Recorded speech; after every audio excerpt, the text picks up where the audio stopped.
Throughout my childhood, I remember my father like nighttime. He spent all day behind corporate clouds parading computer concepts to foreign lands before deciding to return to this land he calls home. But when he arrived, he was spectacular. Stars clasped in the firmament of his hands in the shapes of B2 bomber earrings for me, his baby girl. Unable to enjoy moonlights because of bedtimes, I shrunk into my bed, my Big Dipper dad pouring fables into my ears as I went off to dreamland where I imagined it was always night. And my dad always had enough time to sing me back awake to enjoy the glistening meteors in his eyes for a few more hours, but the carpool used to take him while I was sleeping. At 4 a.m. I would be peeking over the landing of the staircase, watching him trade places with my son mother for the day shift. She hardly had time to spend kissing the dusk as he rushed to make sure the other side of the planet got to see his majestic mystery, but we hardly got to experience his brilliance before he was gone. So for my mother and me, I wish for the dawn where they both existed.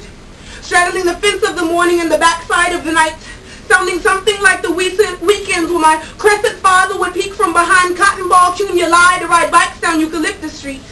One hand holding my bicycle seat, the other steering between constellations, me hands-free trusting that the exhilaration of nightlife would never let me down.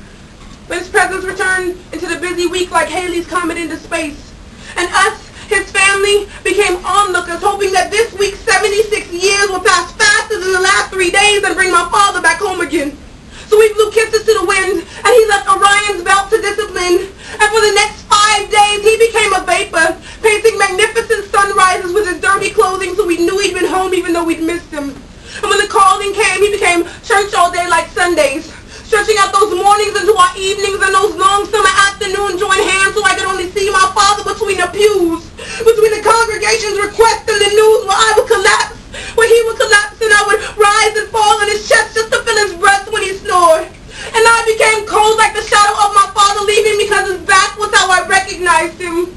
He was registered father on my birth certificate but had been absentee voting for years. Catching highlights of my choir performances through videotapes and cheers my mom tried to make loud enough to fill the space where your voice should have been. You were so concerned with us becoming homeless that you forgot we were homeless one fall at meal times. Me trying to find a glimmer of your laughter in my chicken and stars, but they didn't shine like you, and no matter how old I grew, I couldn't find a man like you. To this day, I spend my evenings wandering the streets, begging for a glimpse of your approval.